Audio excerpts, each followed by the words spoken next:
الحمد لله رب العالمين وصلى الله على نبينا محمد وعلى آله وصحبه وسلم تسليما كثيرا. رب اشرح لي صدري ويسر لي أمري واحلل عقدة من لساني يفقهوا قولي. صحیح بخاری شریف سے تفسیر سورہ بقرہ آیت نمبر 214. اعوذ باللہ من الشیطان الرجیم. ام حسبتم ان تدخلوا الجنة ولما يأتكم مثل الذين خلوا من قبلكم مستهم البأساء والضراء وزلزلوا حتى يقول الرسول والذين آمنوا معه متى نصر الله ألا إن نصر الله قریب. آیت کا ترجمہ جو اہل علم نے کیا ہے، کیا تم یہ گمان کر بیٹھے ہو کہ جنت میں یوں ہی چلے جاؤ گے، حالانکہ اب تک تم پر وہ حالات نہیں آئے ہیں جو تم سے اگلے لوگوں پر آئے ہیں. ام حسبتم ان تدخلوا الجنہ، کیا تم یہ سمجھ بیٹھے ہو کہ جنت میں یوں ہی چلے جاؤ گے؟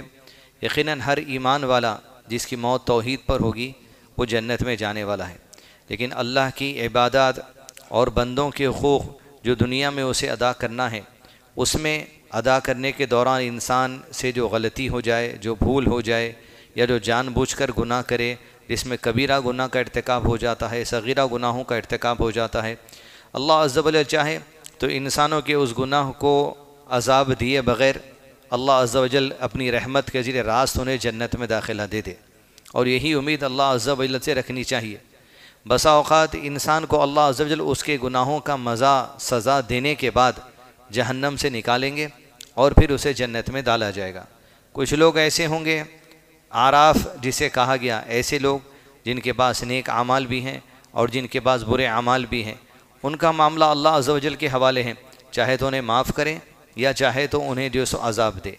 یہاں پر ام حسبتم ان تدخلوا الجنہ، تو یعنی صرف انسان اگر مسجد ہی میں بیٹھا ہے، عبادتوں ہی میں ہے، اور معاشرے کی فکر نہیں، گھر کی فکر نہیں، اولاد کی فکر نہیں، بیوی بچوں کی فکر نہیں، اور یہ سمجھ رہا ہے کہ جنت میں جانے کا یہی راستہ ہے، تو پھر اسلام کے صحیح مفہوم اور کانسیپٹ کو مسلمان نے نہیں سمجھا.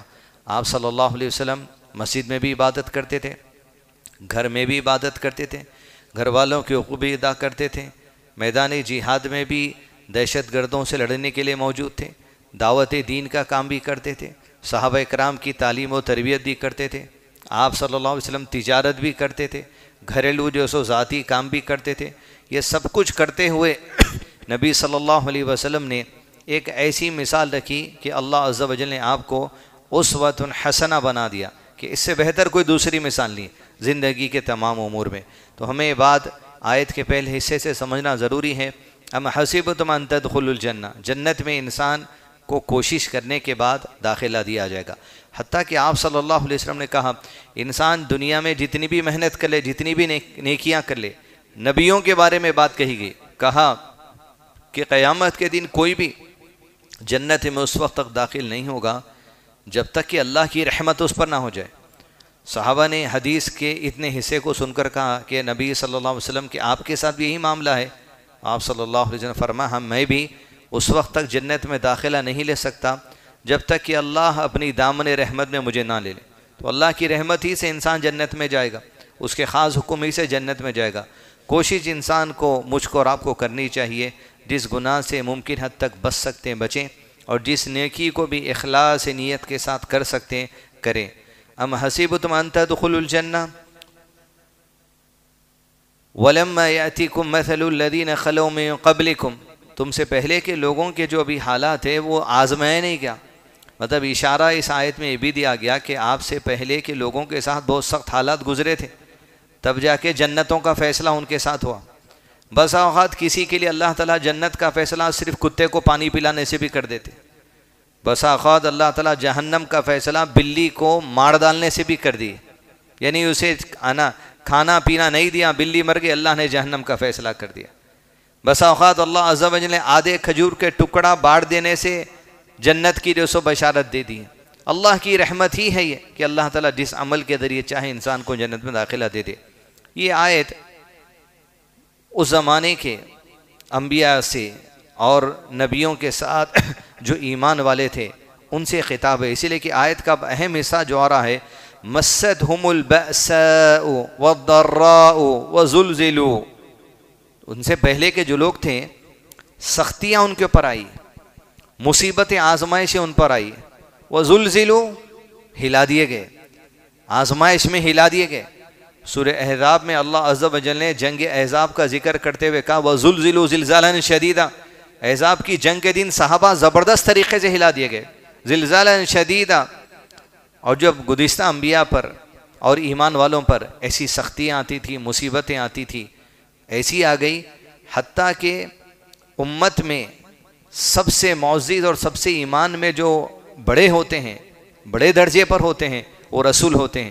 لیکن ان آزمائشوں میں ایسے رچے گئے, آزمائشوں میں ایسے تو اللہ کی طرف سے ڈالے گئے حتیٰ یقول الرسول, رسول خود کہہ اٹھا, والذین آمنوا, اور رسول کے ساتھ ساتھ رسول کے جو ماننے والے تھے وہ بھی, کیونکہ ماننے والوں سے بڑا درجہ رسول کا ہے, ایمان کا بڑا درجہ رسول کا ہے. حتی یقول الرسول والذین آمنوا معہ متی نصر اللہ, رسول بھی ایمان والے بھی پکار اٹھے اللہ کی مدد اب کمانے والی ہے. نصر اللہ, الا ان نصر اللہ قریب, اللہ نے کہا اللہ کی مدد بہت ہی قریب ہے تم سے, سن رکھو کہ اللہ کی مدد قریب ہے. آیت کے اس حصے کی تفسیر میں محدثہ فقیہ عائشہ صدیقہ رضی اللہ عنہ بہت اہم بات کرتی ہیں کہ یقول الرسول, رسول بھی جب پکار اٹھے اس زمانے کے, تو مطلب ایک تو انسانی تقاضا ہے, جتنا ایمان اعلیٰ درجے کا ہوتا ہے انسان کا اتنا اللہ پہ توکل مضبوط ہوتا. تو یہاں اس آیت کے اس حصے کو پڑھ کر رسول پکار اٹھے, لوگ یہ نہ سمجھے کہ رسول بھی اللہ سے نا امید ہو گئے کیا.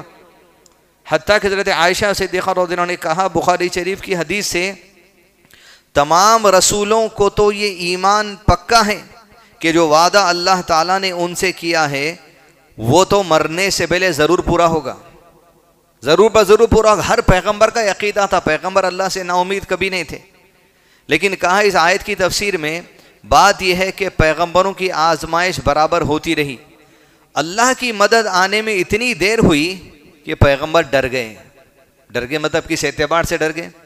پیغمبر یہ سوچ کر ڈر گئے ایسا نہ ہو کہ یہ امت جس کو ہم دعوت دے رہے ہیں یہ رسول کو جھوٹا سمجھ لے کہ بھئی اللہ کی مدد ابھی تک نہیں آئی, تم جس کا وعدہ کر رہے تھے.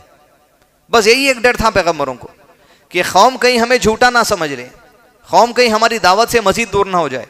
اللہ کا وعدہ جو اللہ نے کیا وہ تو آنے ہی والا ہے, وہ عذاب کی شکل ہو, رحمت کی شکل ہو, بارش کی شکل ہو, اولاد کی شکل ہو, کسی بھی شکل میں انسان کے پاس مدد آنے والی ہے. یہ تو رسولوں کا عقیدہ تھا. لیکن یہ ڈر تھا کہ کہیں مدد آنے میں دیر ہو گئی, جو ہم سمجھ رہے ہیں آ جانا چاہیے تھا. مع نصر اللہ, اللہ نے کہا الا ان نصر اللہ قریب, کہیں لوگ ہمیں جھوٹا نہ سمجھے. بس اوقات دنیا کے کاموں میں بھی آپ بھی کسی سے کچھ بات کہہ دیتے ہیں بھائی, چاہے کاروباری معاملہ ہو یا کوئی دوسرا معاملہ ہو, کہ بھئی آپ جو سو پیمنٹ فلاں تاریخ کو لے لیجئے.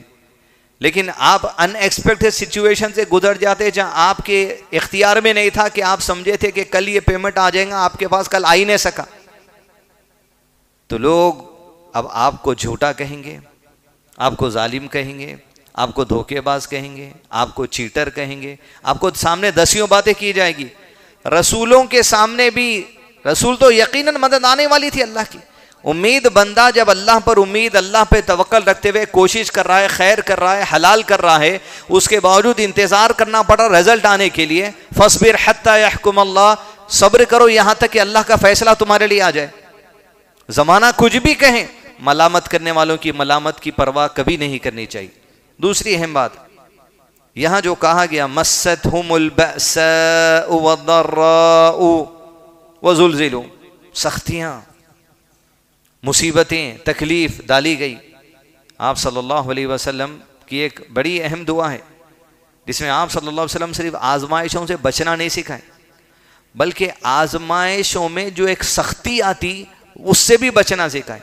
اللہم انی اعوذ بک من جہد البلاء, کہ اللہ مصیبتوں کی سختیوں سے مجھے بچا لے. ایک تو مصیبت ہے, آزمائش ہے, اس میں سختی, یعنی کبھی وہ سختی میں بہت زیادہ وقت بھی ہو جا سکتا انسان برداشت کرنے کے لیے, کبھی وہ سختی ایسا ہو سکتی کہ انسان کے لیے بہت زیادہ بوجھ دکھے. لیکن اللہ تعالیٰ کسی جان پر اس کی طاقت سے زیادہ بوجھ نہیں ڈالتا. بس صبر, انتظار, یقین, توکل, یہی چیز کی آزمائش ہے. بسا اوقات یہ آزمائش کی سختی انسان کے لیے بیوی کی شکل میں بن جاتی، سخت مزاج بیوی مل جاتی، وقت سے پہلے بال سفید ہو جا سکتے، حدیث میں بھی یہ دعا آئی ہے کہ ایسی بیوی کے شر سے بچا جو وقت سے پہلے مجھے بوڑھا کر دے۔ یا بسا اوقات بیوی کے لیے شوہر سخت آزمائش کی شکل میں آ جا سکتا، ظلم کرنے والا، مارنے والا، گالی دینے والا، ڈھکیلنے والا، یہ سختی بھی عورت کے لیے ہو جا سکتی۔ بسا اوقات ماں باپ کے لیے سختی آزمائش کی اولاد کی شکل میں بھی ہو جا سکتی، یعنی والدین چاہتے ہیں کہ اولاد دین پر رہے لیکن اولاد دین سے دور ہے، آزمائش کی سختی ہو جا سکتی۔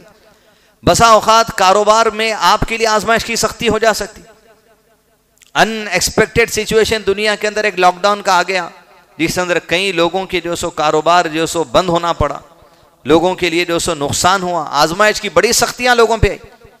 اسی لیے آپ صلی اللہ علیہ وسلم نے دعا سے کہ اللہم انی اعوذ بک من جہد البلاء، ہر ایسی سختی آزمائش کی جس میں آنے سے انسان کا ایمان کمزور ہو سکتا، جس میں آنے سے انسان اللہ کی رحمت سے مایوس ہونے کا ڈر ہو سکتا، جس میں آنے سے انسان اللہ کے دین سے غافل ہو سکتا، اللہ کے عذاب سے غافل ہو سکتا، اللہ کی پکڑ سے غافل ہو سکتا، نمازوں سے دور ہو سکتا، اذکار سے دور ہو سکتا۔ اسی لیے اللہ سے کوشش دعا یہی کرنی چاہیے، اللہ ایسی آزمائش سے بچا لے جس میں ہم کھڑے نہیں اتر سکتے۔ اسی لیے دعا کیا سکھائی گئی؟